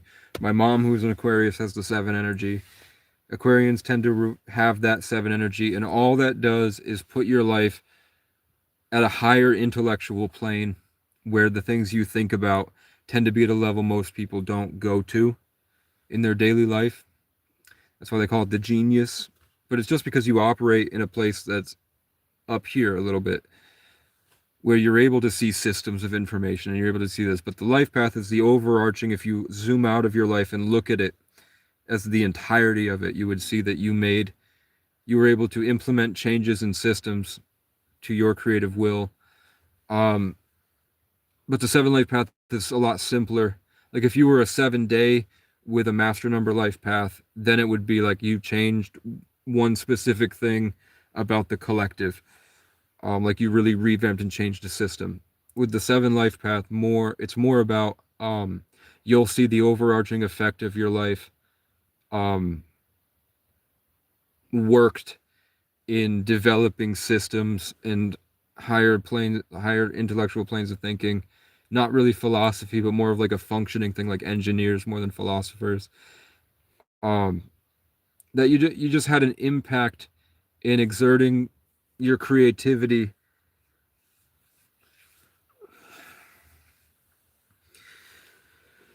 But with the five, brings it to the travel, and the dragon is indicative that like every Chinese person that follows Bazi wants a dragon baby. They all schedule they're trying to have kids on dragon years because dragons become leaders. Dragons become like the ruling class or whatever. They become the CEOs, and the water dragon just adds that it does add that watery emotion with the Aquarius. It does help the forward momentum of the five. But with the intellectualism, I'd say if you didn't travel and work with different systems, maybe as an accountant, if you didn't travel and develop systems for businesses, or it really depends on the elements of the other signs. I would say that it would be like a traveling caretaker. Like you would probably in your 20s you were bouncing around or maybe you followed fish or something. But when you would go into the tent stuff, it was more as an advisor and making things better, but not in a physical way where you organize the spaces and make sure people do it. It's more like um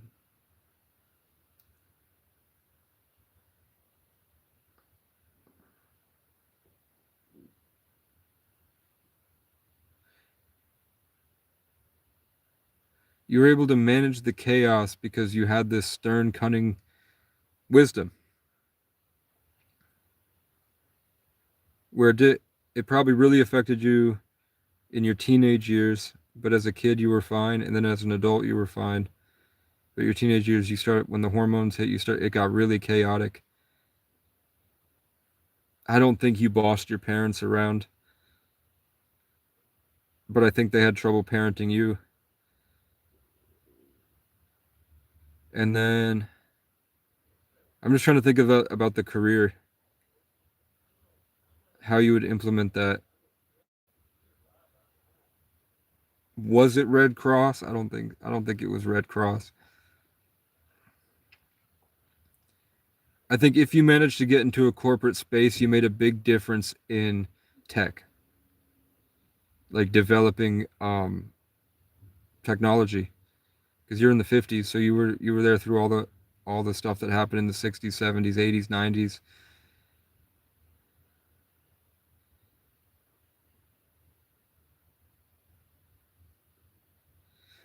I don't know. I see you standing in like a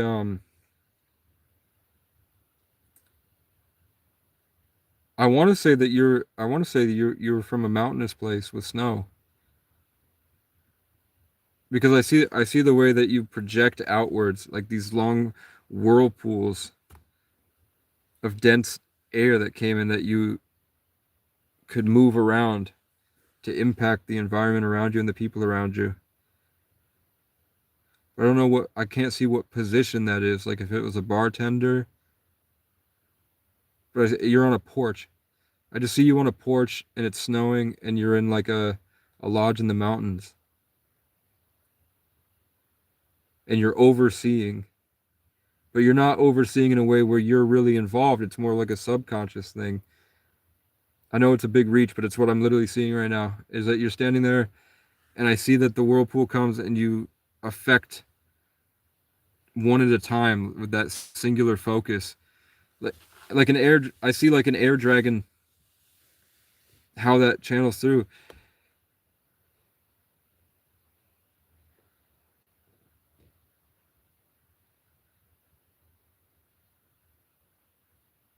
You didn't have to have kids.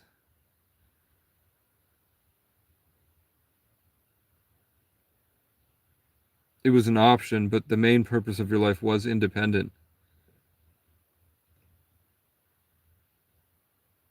Like you would be able to provide a life for the kids, but the main purpose of your everyday life revolved around the exertion of your will. And it wasn't really at people at all. It wasn't, I don't, it's not like managing systems or managing relationships. It's literally just maybe you had the freedom to just implement that the way that you wanted to, but it was that you had this level of intellect and this wisdom that you would exert yourself kind of, and whatever you worked on was able to dispel the bad, and you could create those pockets of air. So maybe you developed communities, maybe you developed homes, or maybe you were somebody that stayed in like the center of a homeowners association, and you would kind of go out and see the people's lives sort of in the astral, and you were able to consciously make changes in their life. It's very powerful. But I don't see you with people. You're alone there. They might be in the house, but you did most of it. You did most of it by yourself. It was a very isolated but powerful place.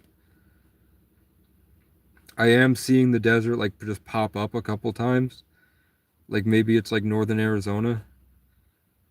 That like that like, below the Rocky Mountains area.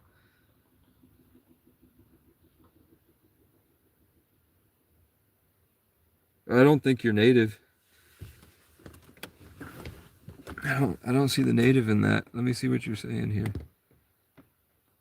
Endorphins, my trauma, 6 years. Focus on better. Yeah, me, yes, looking for truth. No one gets me day by day. I'm bold and others aren't cognitive, and I walk away. My fish tank really brings me back to earth.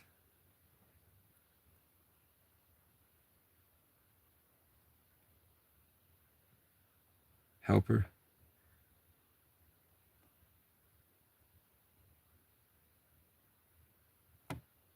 Field investigator. A man gave me drama and now chronic pain. Anything that might help. Let go and let God. The narratives are overwhelming. When you care about people, they stick to you like magnets. Affirmations.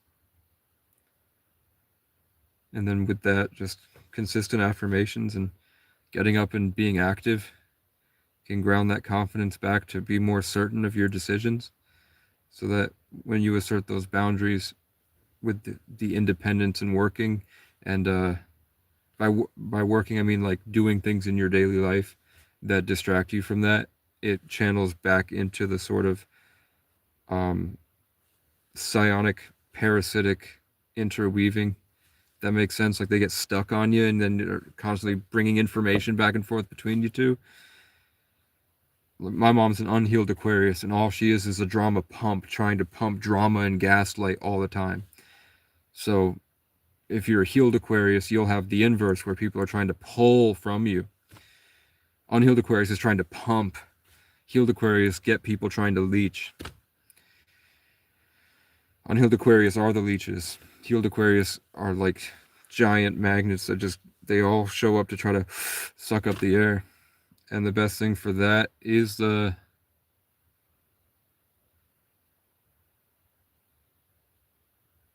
righteous optimism with a goal. Like when you live in purpose, I think that's the right way. When you live in purpose and you focus your time into progress every day, when you live in purpose like that, um, and then learning how to just say no. No, I don't allow it anymore.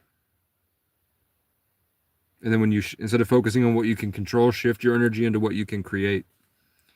So no, I'm not dealing with that anymore. While you're also, I'm doing this, I'm going to do this, I'm going to do this, and that is not coming with, that has no effect on me. That has no effect on you anymore. All that drama has no effect on you anymore. You're going to be getting up and having fun. You're going to be all your focus will no longer be on all of these outside hindering influences. You dispel any hindering influences, and you just get excited for things that are going to be fun, and nothing they can do can affect you. And then it's just a habit every day. It's easier to change a habit. Changing it into progress and having fun. And just saying, no, I'm not dealing with it anymore. I'm done. And then slowly It starts to work out. And then you're going to have to hold it for a while because they always get triggered. But setting that boundary, once you learn the self because you've dispelled the hindering influence and you've got the peace, then it's very easy to say, it's really easy to channel that intellectual nature that you have to say some beautiful poetic shit sternly. Just say,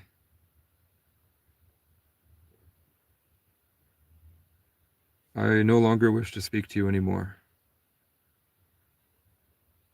I'm having a good time and a good life, and I can't deal with it anymore. And then you block them, and you just work hard and focus on what you're doing in your day-to-day, and channel all that's away from all that stuff and build that, and then that will enhance and energize, and then the boundary over time gets naturally stronger and starts to dissipate and dispel the attachments. But you have to, if you pray or have some connection to source and be just stating your intentions all the time, I'm going to be focusing on things that will better my life and my own happiness, and I won't be thinking about other people until I'm in a position where I'm not affected by them in this way anymore.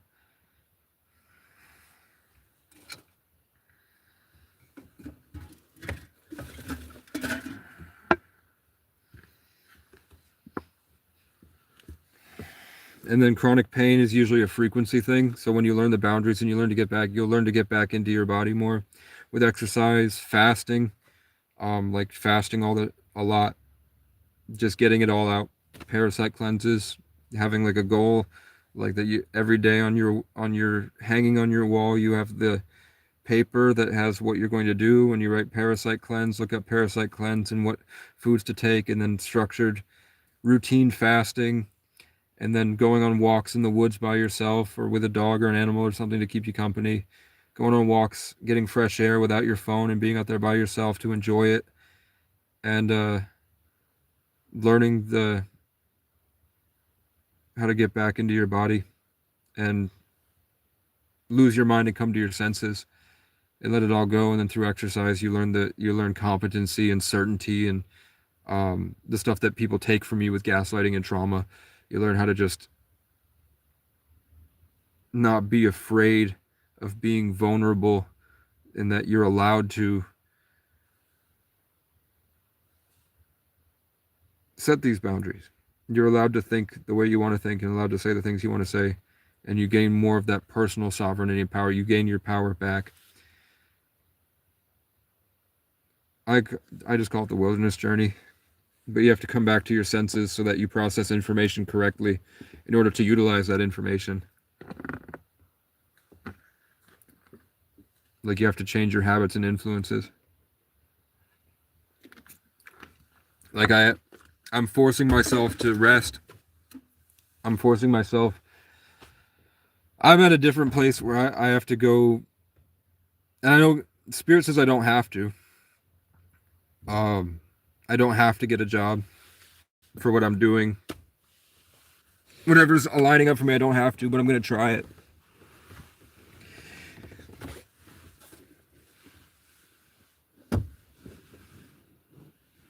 I'm going to have to pull $200 out. I've got like $500 from Heather. Demon Hunter sent me $500. So I owe $840 on the car. I'm going to give her $200. I'm going to try to give her $250. And then I'm going to try to get back after this. I'm going to have to repair a headlight. And then so maybe I'll give her,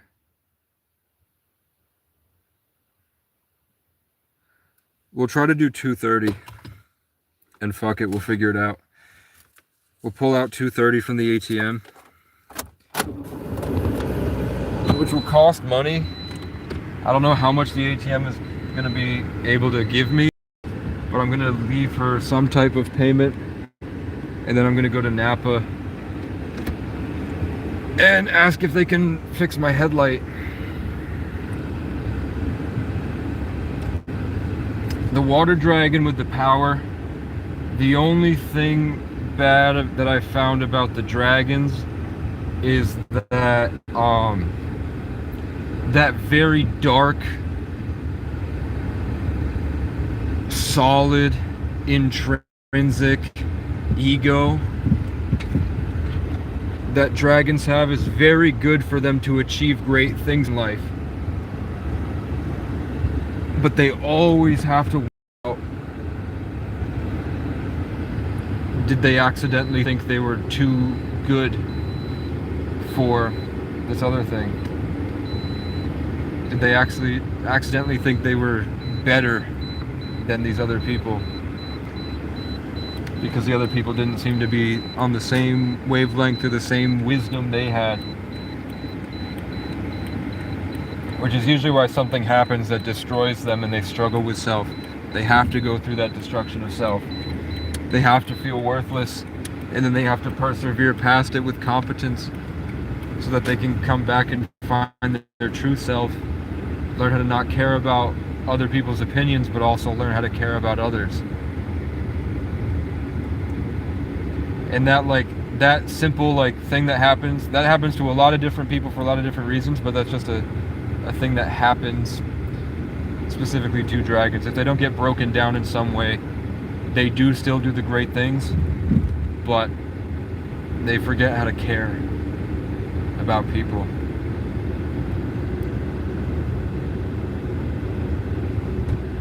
That's why the Bible is the dragon. The enemy in the Bible is the dragon. That's why Drake had his downfall in rap.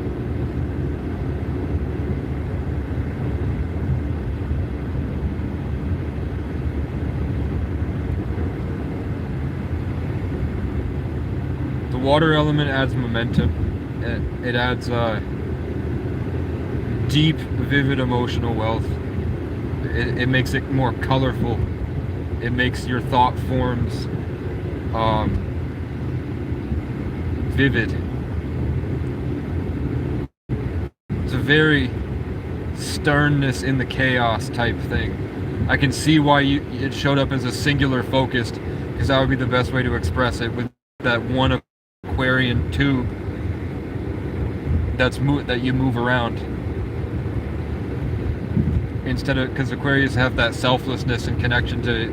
That's why I didn't see you as the dragon. I saw as you standing there with the dragon attached to you, sort of flowing around. But the dragon isn't like with wings or anything. It's just like this wispy, dense, elemental. It didn't look like there was a lot of fire there. It looked like there was kind of the fire brightness, but I couldn't see fire off the bat, off the rip. I have to go in and take a massive piss, man. And I'm gonna have to fork over all my cash, because I guarantee you, if I have anything by the time I go to court for this misdemeanor. Oh, I can't pull. Okay, thank you. I mean, it's not great, but I actually can't give her anything because I can't find. I have to get a new Cash App card. That sucks. I can't pull anything out of the bank.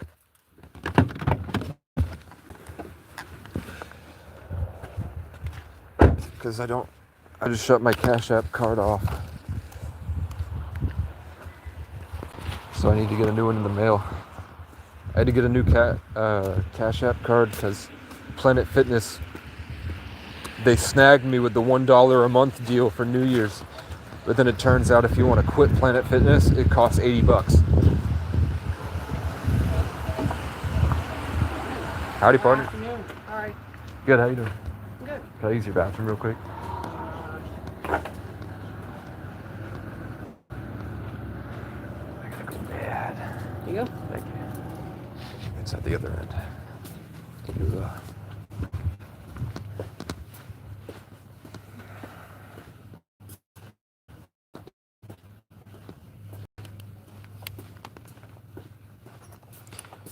Thank you, man. That will help. I heard that. I heard they do that. I think it only costs like $20. Oh my god, I have to pay this. And you're gonna fucking listen to it, bitch. If you don't like it, go back to where you came from.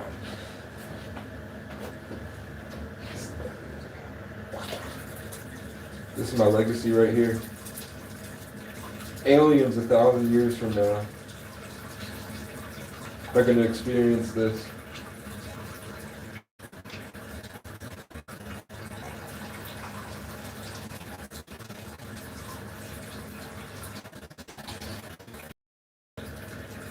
I was expecting to come here, get my wheel hooks, go right into the high school,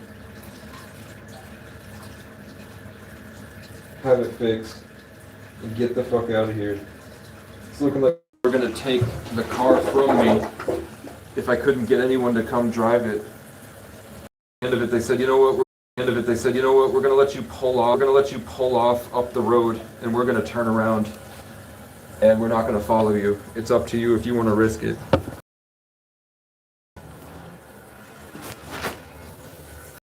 So what I do, I risked it.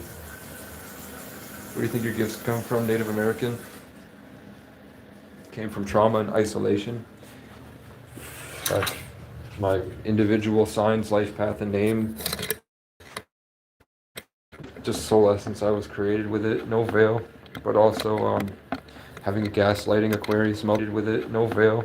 But also having a gaslighting Aquarius mother that is a Cancer moon that's just like this vacuum of making everything really sad and dramatic and then trying to gaslight you into believing it's your fault. You know, unhealed. Instead of researching, like if she had just kind of, instead of proving I needed help in a certain way, she wasn't able to accurately see me and see what I actually needed help with. And then she would get competitive and destructive. True fact. Oh, my auntie assistant manager. Her auntie assistant manager. Ray.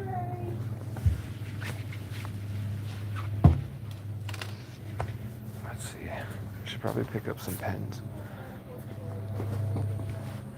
I'm always running out of pens.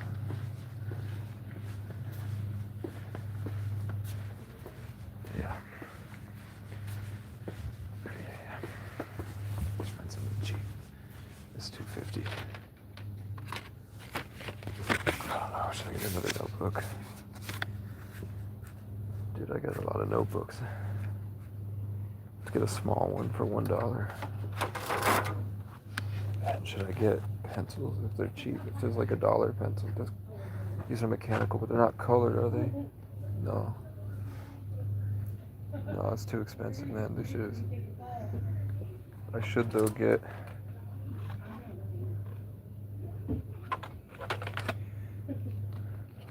I found that I wind up needing rulers and scissors a lot. So I should get a pair of rulers and scissors. I mean, this index card thing.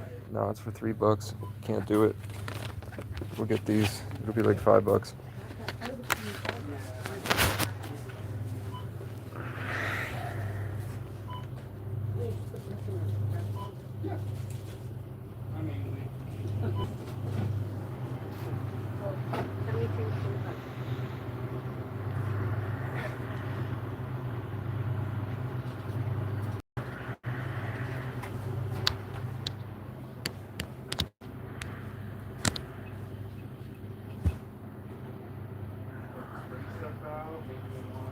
Yeah. We've had it for a while now. We literally had to give up and put them up. I know. I was hoping it was a good sign that spring was coming. Thank you so much. You're welcome.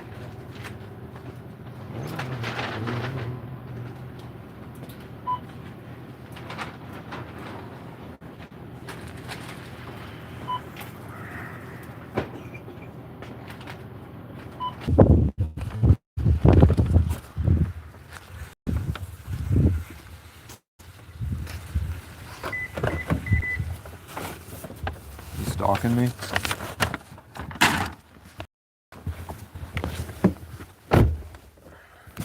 I gotta go, chat. The crows are cawing. And nothing I tried to do today worked, so